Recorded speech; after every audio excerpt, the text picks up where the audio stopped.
یہ روایت اتنی صحیح اور واضح نہیں ہے کیونکہ قرآن کریم کے ساتھ ٹیلی نہیں کرتی.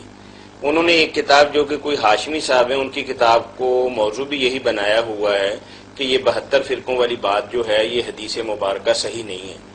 تو اس کے متعلق آپ کیا فرماتے ہیں؟ اتنی صحیح تو نہیں کہ اس کی بنا پر لوگوں کے کافر اور مومن ان کے فیصلے کیے جائیں. اسی لیے امام بخاری اور امام مسلم جن کی کتابیں سب سے اعلیٰ شمار ہوئی انہوں نے اس کا ذکر نہیں کیا، نوٹس ہی نہیں دیا. نیچے لوگوں نے لکھے ہیں مگر سب میں کچھ نہ کوئی راوی کمزور جس پر ذرا اعتراض ہے. مگر چونکہ بہت سارے اس لیے ملا جلا کر ابن حزم جیسے دوسرے تو کہتے ہیں کہ یہ موضوع باطل جھوٹ ہے، دوسری طرف ایسے ہیں جو کہتے ہیں کمزور، مگر چلو کچھ گزارے کی باتیں. مگر ان میں سے بھی چوٹی کے جو ہے نا امام ذہبی اور ابن تیمیہ وہ صاحب یہ بھی کہہ اس حدیث سے جو یہ نتیجہ نکالے کہ 72 کافر ہیں وہ صحابہ اور تابعین کے اجماع کا منکر ہے. بے دین ہے خود وہ آدمی، کیونکہ ان کو کافر نہیں کہا گیا، حضور کی امت کہا گیا، آپ کی امت کے گروہ ہیں اور صحابہ کے دور میں پیدا ہوئے ہیں، ان کے جنازے پڑھے گئے ہیں، ان کے ساتھ رشتے ناطے کیے ہیں، سب گروہ تھے، نمازیں ساتھ پڑھی گئی ان کے، کوئی نہیں کافر والا سلوک. یہ ذہبی اور ابن تیمیہ نے اسی پر رسالہ لکھا، ثابت کیا ہے کچھ، مگر مانتے کہ کافر نہیں. اور دوسرا جو کہے نا کہ ہمیشہ دوزخ میں رہیں گے وہ بھی لانتی ہے. یہ مسلمان ہے، حضور کو مانتے ہیں، یہ کافروں کے ساتھ رہیں گے، آخر انجام جنت ہے، سب جنت میں آئیں گے.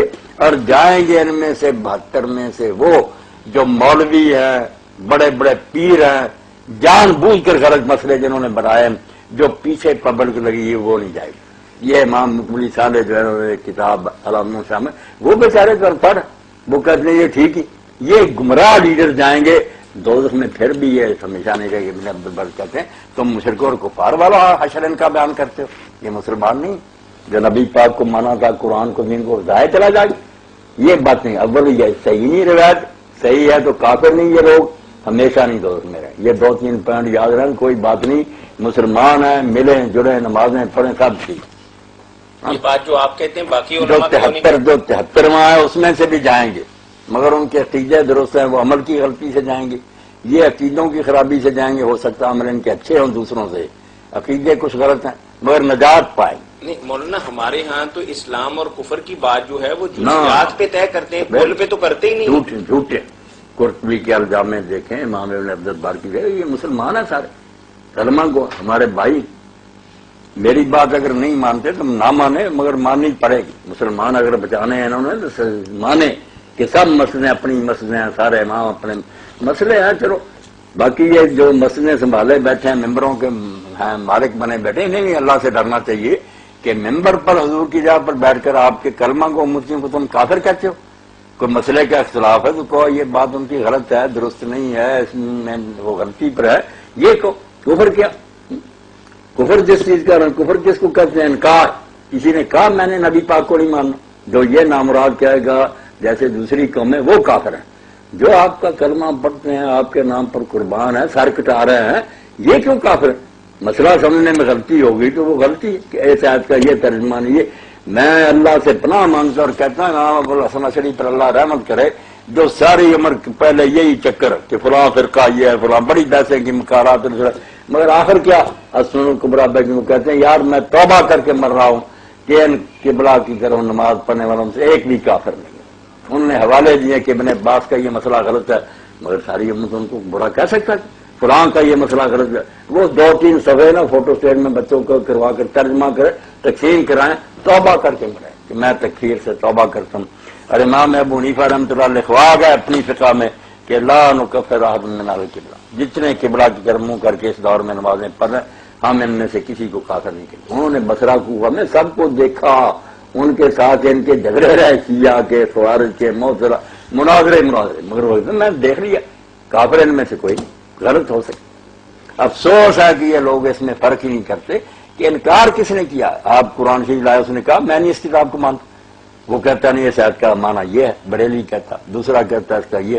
تو وہ علم سے بات کریں کہ کس کی ٹھیک ہے، وہ بھی اگر کوئی ہوتی طے ٹھیک ہے، ورنہ آپ رہنے دیں. جزاکم اللہ. ابھی آپ نے چھوٹے بچوں کے اب یہ شعر جو ہے لوگ لکھتے بھی ہیں، پڑھے ہیں بہت اعلیٰ. اللہ تو کریمی ہو، رسول ہے تو کریم. اے اللہ تو خود کریم ہے، تیرا رسول کریم ہے. صد شکر کے ہنستے ہیں میاں دو کریم. ہمیں لاکھ شکر کرنا چاہیے کہ ہمارا واسطہ دو کریموں سے ہے. اللہ بھی کریم بن کر بیٹھا ہوگا، رحم کرنے والا، رسول اللہ بھی شفیع ہوں گے. ہم کیوں نہیں چاہتے کہ امت کو وہ بخشوائیں؟ دوزخ ہی بھیجنا. ملا کو اسی طرح ٹھنڈ پڑتی ہے کہ یہ اکیلا جنت میں چلا جائے، باقی دوزخ میں جائے. اور خدا کے بندو، میں کہتا ہوں تم سے تو پیر وارث کیا تھا صاحب، بے شک عورت کی کہانی لکھی مگر نعت رسول میں کیسا کہا اس نے، کہے امتی امتی روز معاشر، خوشی چھڈ کے جیو غمناک کی. حضور چاہتے کہ فوراً جنت میں چلے جاتے، بھوکتی دھرتی امت، مگر نہیں گئے. اور صراط پر کھڑے ہو گئے. امت گزر رہی ہے، لوگ گر رہے ہیں تو باقی نفسی نفسی کہہ رہے ہیں، حضور امتی امتی کہہ رہے ہیں. کہے امتی امتی روز معاشر، خوشی چھڈ کے جیو غمناک کی. حضور نے اپنی خوشی چھوڑ دی، امت کے لیے غمناک ہو کر کھڑے رہے. اللہ سلامتی سے ان کو گزار دے سلامتی. ایسے نبی کی امت ہو کر تم ایک دوسرے کے گریبان پھاڑتے ہو، مسجدوں پر بم برساتے ہو، کافر کہتے ہو. شرم کرو، کیا بن رہا؟ ملک تباہ کر رہے سارے. خدا کے لیے کلمے کا احترام کرو. کلمہ تو اس صورت میں لوگوں نے پڑھا. پوچھا صحابہ کرام نے کہ اگر جنگ ہو، ہم کافر کو گھیرے میں لے لے، وہ اس وقت کلمہ پڑھ لے. تو آپ نے فرمایا اگر تم نے قتل کر دیا تو تم اس کی جگہ دوزخ میں ہوگے، وہ تمہاری جگہ جنت میں ہوگا. بے شک جان بچانے کے لیے کہہ دے، تمہیں کیا سینہ چیرنے کے وہ اللہ سے معاملہ. ایک دو واقعات میں اللہ کے نبی ناراض ہوئے، اسامہ رضی نے قتل کر دیا. حضرت خالد ابن ولید کا بھی شاید حضرت خالد بن ولید سے تو بہت بڑی غلطی ہے، مگر اسامہ نے تو اسی طرح قتل کیا نا کہ اس نے بہت مسلمان مارے تھے، گھیرے میں آ گیا، مارنے لگا، کلمہ پڑھ لیا، انہوں نے قتل کر دیا. حضور اتنا ناراض ہوئے کہ اسامہ کہتے ہیں میں نے اس وقت یہی چاہا کہ کاش میں آج نئے سرے سے مسلمان ہوتا کافر سے تو میرا یہ گناہ معاف ہے. اتنی ناراض. حضور نے کہا تو اس کلمے کا جواب کیا دے گا؟ وہ کہتے رہے جان بچانے کے لیے آپ نے بولا تجھے سینہ چیرنے کا حکم تھا. اور اس وجہ سے اتنے ڈر گئے کہ بعد میں ایک جائز کام بھی نہیں کیا کہ حضرت علی رضی اللہ عنہ خلیفہ تھے، یہ اہل بیت میں سے ہی گفت شمار ہوتے تھے. اسامہ محبت تھی، مگر جب جنگیں آپس میں شروع ہوئی حضرت امیر المومنین نے پیغام بھیجا کہ اسامہ میرا ساتھ دو. انہوں نے یہی واقعہ لے کے کہا کہ امیر المومنین اگر آپ کہیں نا شیر نے منہ کھولا ہوا اس کے منہ میں چلے جاؤ تو میں اس کی داڑھوں کے نیچے چلا جاؤں گا، مگر کلمہ گوں کی جنگوں میں خدا کے لیے مجھے نہ لاؤ. جو مر گیا تھا نا وہ آدمی میرے، میں اسی کو رو رہا ہوں کہ وہ گناہ میرا معاف ہو جائے. اب یہ نامراد کیسے ہیں کہ کلمہ ہو رہا ہے، اذانیں اس مسجد سے ہو رہی ہیں، مار رہے اور خوش ہوتے ہیں کہ ہم جنت کو جا رہے ہیں. اور توبہ کرو توبہ کرو، اللہ سے ڈر جاؤ.